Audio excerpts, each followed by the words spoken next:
Thanks. Yes. So, welcome everyone. Good morning. I'm going to share a story today about how I built and launched a product, and it ended up as the #1 most upvoted product of all time on Product Hunt. A little bit about me. I run an agency for startups in Amsterdam called Off the Record. We help startups with go-to-market strategy, product development, and growth hacking. I'm an 80s kid and 90s internet explorer. I always like to discover new stuff, try out new products, and Napster was my favorite back in the day. I was downloading all these songs and burning CDs and stuff when I was younger. And I started my career at the Next Web, which is one of the biggest tech blogs in the world. And after that, I shortly worked for an investor in Amsterdam, where I helped several startups with their strategy and product development. As mentioned, I really like Twitter, and I really like discovering and sharing new stuff that I found. And about 2 years ago, I found this website called Product Hunt. And moderator just asked who knew about the website, but I didn't see the hand. So who knows about Product Hunt? Oh, that's quite a few people already. So basically, Product Hunt is a website that lists the best new products every day. This is an old screenshot, but basically this is how it looks. Every day there's a new list of stuff that the community has put on the website, and other people in the community can upvote and comment on those products, and then based on the popularity, products that people like come up to the top, and they get a lot of traction and traffic and stuff. So I found the website really early on. As you can see, I'm user 2081. I think there are about 300,000 users right now, actually. So I found it really early on, and I thought, well, I know all this cool new stuff, and I want to post on this website. But I found out that it was actually closed. I could register, but I couldn't post anything. So I stalked the founder, Ryan Hoover, for about 3 weeks via email, and I said, well, I'm in Europe, and I really like discovering new stuff, and I want to post these things on your website. And then eventually he let me in. I think as one of the first people in Europe, actually, because it was that small. He was just building it out in San Francisco in Silicon Valley. And I started posting products that I really liked. And these are some examples of these products. And all of these products, they ended up as #1 for that day. And I was in touch with the founders that created these products and startups. And they all emailed me and told me about the results. And they had a lot of traction, like new users and visitors and investors that were interested. They emailed them. And I thought, well, this is really cool. Like, this is just my hobby, and I like discovering new stuff and sharing that. But I'm giving these entrepreneurs this feeling of, they are also getting discovered by the world. And that really made me want to build something myself. So I got all this feedback. They got huge traffic spikes, a lot of feedback, and a lot of news coverage and investors, etc. So I really wanted to make something myself and try to see if I could give myself that same feeling that I was giving other people. And during that time, Product Hunt also really blew up. They got an investment of around $8 million. People on TechCrunch, etc., they were writing about the website, like, if you have a startup, you have to be on this website because it will get you a lot of users and interest, etc. So the website itself was getting bigger and bigger, and the products that were posted on there were getting more visitors, etc. So it was a real great time to be part of that as a user, to see a website grow that I really liked and was using as a tool for my hobby. So I was thinking, okay, what kind of product can I create? I'm not a real good coder, some basic PHP, HTML and stuff, but I've seen a lot of products, and I really like working with startups. And at that time, I was working at an investor, and I was already keeping a list of interesting tools and resources for startups. So I thought I can use these resources and tools during my work, but also maybe later if I want to start something myself. I already have a nice list of stuff that I can use. So I had around 100 tools, I think, in a list. And I combined that with my love for these old school start page directories. Back in time in the Netherlands, you had startpage.nl, and that was like, looked like this, really crappy, but super easy to use for like the start of your internet journey. If you wanted to look something up, you just went to this website and then you clicked through, and then you ended up on the location where you wanted to go. So I really like those, and also combined with existing directories of resources and tools. This is a screenshot of Steve Blank's website, who's an American entrepreneur and famous for creating the business model canvas, which is widely used across the world by new businesses.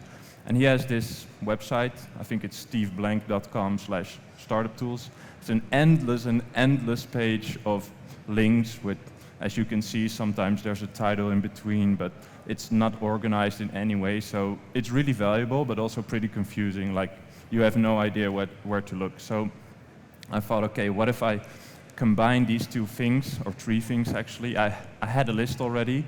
The existing ones were not good looking and not easy to navigate, and my love for these old school directory pages. So first thing I did was create a huge Excel sheet that took me like 3 weeks to figure out for myself, like how to actually put it in the file and process it. And I just started putting in the tools that I already have, and then gathering more. So that took me around 5 months to get to the 400 resources and tools that are on the actual website. So, and then I went on to step 2, like I thought of a name, I bought the domain, created the social channels, thought about the technology to use. Well, the easiest one for me to use was WordPress, because that was basically the only thing I knew. So figured out hosting, and then I created a lander with an email drop. So startupstash.com had like a basic lander with the idea, and then it said, if you're interested, you can sign up for my newsletter, and then I'll let you know when it's live. So then it was time to get people interested, but there's always one problem when you're creating a product, that no one actually cares that you are creating a thing. And this was a really important realization in the beginning, and I use this every day in my work now, because I always saw myself just a random dude from Amsterdam, and I'm creating a thing, and no one cares. So I have to create this relevance, and I have to find people that are interested in this. And this is basically the same for any startup, I think. So how do you find people that could actually care? I signed up for betalist.com, and luckily the founder is a friend of mine, so I got on real quick. Betalist is a website where you can add your lander, like the explanatory website, with the email sign up, and then the people on that website are interested in finding out about new stuff, so they sign up to new products regularly. And then I did the same for Startup List. That's actually the URL, so li.st. Kind of the same website. They're based in America. I think it's shut down right now, actually. I looked for Facebook groups that were related to the startup subject. So those are like niche Facebook groups. You have them in every city. Then I looked for subreddits. So you have the entrepreneur subreddit or the startup subreddit. There's a few more. I looked for niche forums that were for entrepreneurs and people interested in startups. And I looked for niche newsletters that were focused on people in the startup world. This is a screenshot of the beta list feature. On the right, you can see what my website looked like at that time. Just really short with the tagline. This is a website that has curated lists of resources and tools to help you build your startup. If you're interested, you can sign up, and that's basically what it looked like. So after that, I had around 600 email subscribers. And I decided to use those people to reach out to and give them sneak peeks and ask for feedback. So I sent out 2 emails, and I got about 80 replies from people. And it really helped me to develop the website further. And 80 doesn't seem like much, but if you're working on a product right now, try to go outside, find people that are actually interested in what you're doing, and then take the time to provide you with feedback.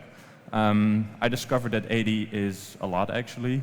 Like, it takes a lot of time to talk to 80 people and listen to them and take in their advice and then actually do something with it. So 80 was a really nice result. This is an example of the email. So I said, well, thanks for signing up. I'm indexing all the content. This is a preview of the design of a category page. These are some examples of the tools that I'm going to put on. So, and at the end, I always ask them, if you like it, please share it with other people that might like it as well, and let me know what you think. And then I tried my way to hack my way to other people. So at one point, I realized, okay, I'm going to have like 3, 4, maybe even 500 companies on this website. So someone must be interested in giving me money. So I came up with this launching sponsorship something thing. I just randomly made a list of stuff that someone could pay me for, which was a launching partnership, a mentioning in the newsletter or something like that. And I sent it out to, I think, about 80 or 100 companies. And they all said no, except for one, which was Michael Sadowski of Brand24. And that was awesome. Like, I got to meet him, and apparently, like, later on I found out he's quite a character here in Poland, so that's funny. And so he was the only one who said yes. And it took me 5 months to like get all the content together, and about a month to create the website. So I had some friends help me with scraping information and all that stuff. So this is basically what the website looks like. It's super simple. There's 40 orange blocks. Each are a category. It goes from the top left to the bottom right, and it guides you through the journey of creating a startup. So the first block is idea generation, then you go on to naming, then you have to buy a domain name, hosting, market research, etc. When you click on a category, it shows the 10 resources from top to bottom in no particular order. I always thought, well, it shouldn't be a review site, it's just my opinion of the 10 best tools at that moment, or stuff that you can use. So when you click on it, you go to a detail page where you see a screenshot and the logo and links to the website, and a small description. And also in the description, I stayed away from my own opinion. It's just a general description of what the tool entails. So, okay, so then I had the content, I created the site.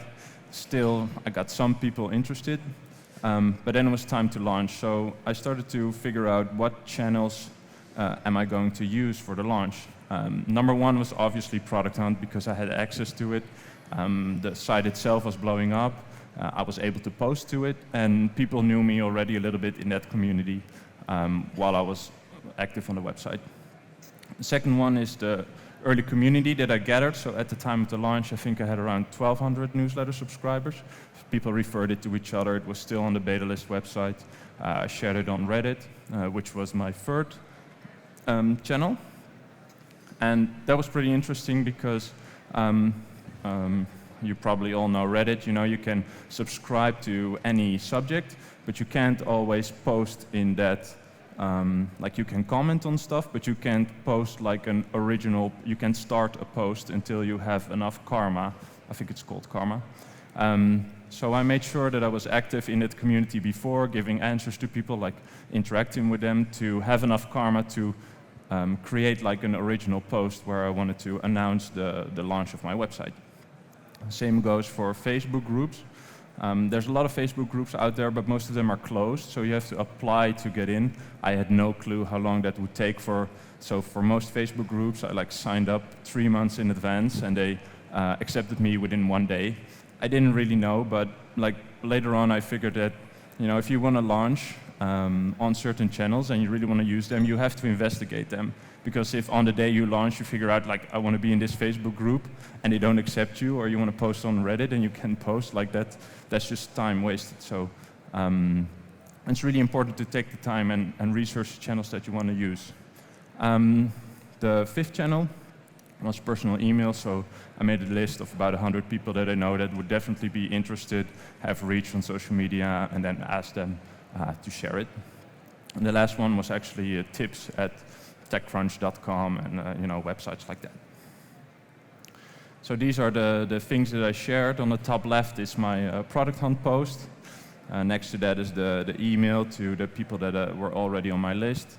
On the right is a post in how to start a startup Facebook group, which is a Facebook group from Y Combinator, an accelerator in Silicon Valley. Bottom right is Twitter, and the bottom left is my personal email. So then it launched. It was on Product Hunt. I tweeted it out. The Product Hunt account tweeted it. And then something happened that I didn't really thought of before. Of course, I had all these companies on the website, and they started sharing that too. So Marvel app had around 4,000 followers at that moment, and SurveyPal also. So they really helped me to share the website and its purpose to the world. And then on the right, I also reached out to these tech influencers, like investors. On the top, you can see I tweeted Steve Blank, which was one of the inspirations. No one replied, and this guy from Andreessen Horowitz also blocked me on Twitter just because I spammed him to look at my website. So 4 hours later, I had some upvotes, almost 2,500 unique visitors and 16,000 page views. And I was on my laptop with my phone next to me, and my phone was constantly going like zzz, zzz, zzz, like people were tweeting me, and I was watching analytics, which was really crazy. And then Business Insider picked it up. They wrote an article, and they said this simple orange grid offers you everything you need to know before you start a startup. And at that moment, I was already done. This was the whole purpose of why I was building this. But I didn't know it was going to be crazier after that even. So. They wrote an article, tweeted it. They have more than 1 million followers or 2 million or something like that. So then I had 2,000 visitors at any moment on the website in my Google Analytics. So after 8 hours, almost 9,000 uniques, more than 50,000 page views. And then I had a dinner actually. It was my last day working at the investor, and we had this goodbye dinner, and I put my phone on flight mode because obviously we had to talk about stuff. And I was really scared to go because I didn't know if the site was going to stay up. And well, eventually it did. So I got home, went to sleep. I woke up, my phone blew up, all these notifications. And the bad thing was, the stupid thing was that, of course, I didn't really expect for the site to blow up. So I put my personal email on it, and my inbox was really full with people reaching out, companies that wanted to be on the website. So then I quickly put up this link on the website where people could submit their company instead of directly emailing me. When you get on Product Hunt and have a popular product, they send out a newsletter every day, and they say these were the 5 most popular products of the day before. I ended up in that email, so it gave a new spike in traffic, and I kept answering people's questions, tweets, emails, etc.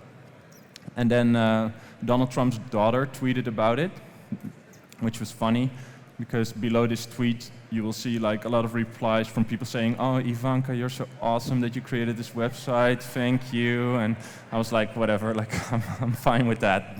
Also more than 1 million followers, and this was really cool to see. This is the power of the internet. I totally did not target her. She just picked it up from somewhere and then decided to share it, which was just really cool. So after 2 days, more than 30,000 visitors, more than 200,000 page views, a lot of mentions, shares on social, new newsletter subscribers, full inbox of people, of emails from people and companies. And got featured on entrepreneur.com, Forbes, biggest German tech sites, Dutch sites, Korea, China even, super crazy. And this was basically what I was trying to do. I saw how I was helping other people, and then I thought, well, I want to do this for myself, and it basically worked out pretty well. It ended up as the number 1 most upvoted ever. So on Product Hunt, I think they have posted around, I don't know, up until now, 30,000 products or something. And it's still, after a year, it's still the most liked thing, which is crazy because Slack launched, and we just talked about the Tesla Model 3 and all these really cool products that I also use daily. And still, my one-man show thing product is still the top one. Really crazy, but the most recognition I got, which was awesome, was that I'm mentioned on Steve Blank's website. So the website that was my inspiration to build this thing, I'm actually now featured on. yeah, it was super crazy. Like I didn't really expect that. So after 1 year, these are the stats. Still 20,000 monthly uniques, more than 300,000 unique visitors, and at the end of last year, was named as one of the 100 best websites for entrepreneurs by Forbes.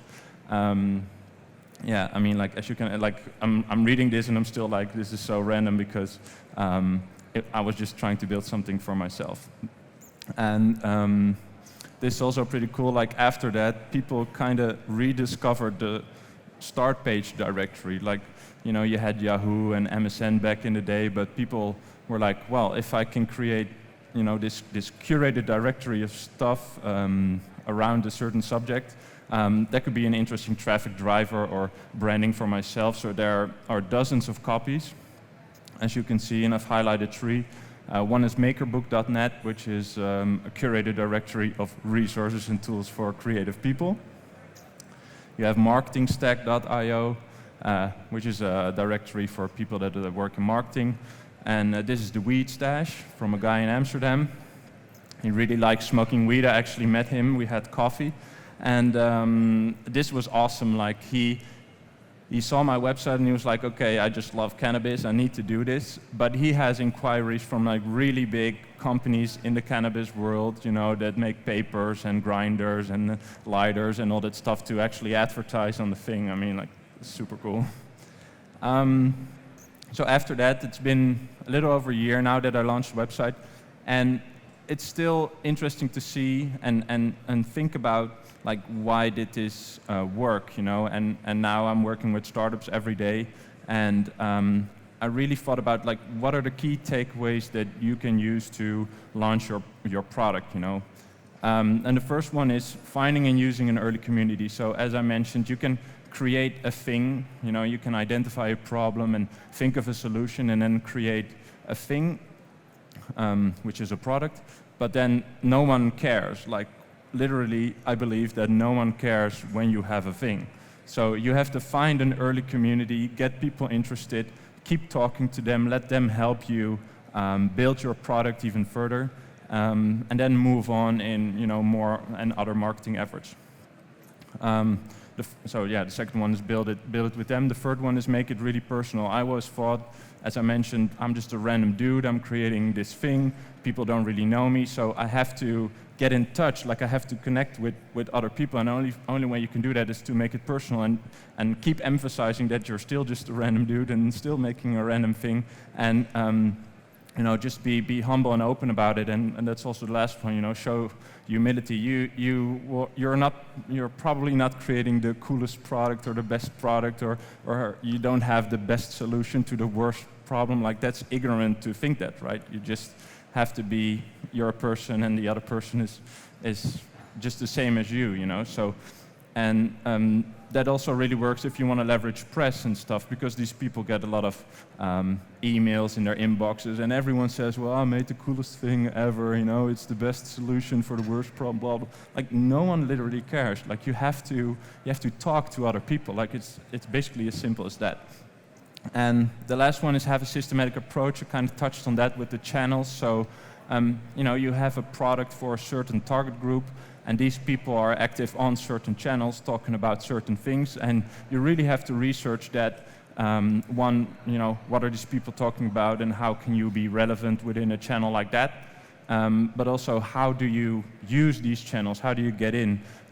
You know, that's like for stuff like Reddit or Facebook. You really have to figure out how to use these channels, and this is shitty work, and it takes time, but it really pays off if you work like that. So. But I always think the most important thing, and it's basically talking, like the same as talking to other people, you have to make them care by letting them join your adventure. You know, you're building a thing, you created this train that's going, and you just want people to step on. So I think that's the most important thing to think about. And that's it. Thanks. All right, thank you very much. You open for a question? Yeah. So anybody sitting on a question? All right. Yep, I'll just jump down. Bram, thank you for a really inspiring talk. I have a question. You told about good things you did. Maybe you did some mistakes in the process and you want to share with us. Maybe you did next time something differently. yeah, I made a product, but I didn't make any money. So as I mentioned, like the dinner was on the last day that I worked at this investor, which was on February 25 last year, and it was the last day, and that was on a Wednesday, and on the Monday after that I went on a 2-week trip to Silicon Valley because I thought, well, now is the time, I really have to go there someday. And on that first Monday I went to a launch conference, which is a big conference in San Francisco, and I thought, okay, well, I have to launch the website on the Wednesday, because if people will like it, then I'll have a fun story to tell when I arrive in San Francisco. Well, I eventually I did, but like that was the idea. And so like the week before, of course I had like monetization stuff on my list, but there was just too much to do, so I was just like, fuck it, I'll launch it. And then eventually it worked out, but it cost me $100 and I made maybe 1,000, and that's basically it. But like in the end you make more, obviously, because you use it as personal branding, and I use it as a lead generator for my business now. So yeah, that's basically the biggest regret, I think. Yeah. Any other questions? All right.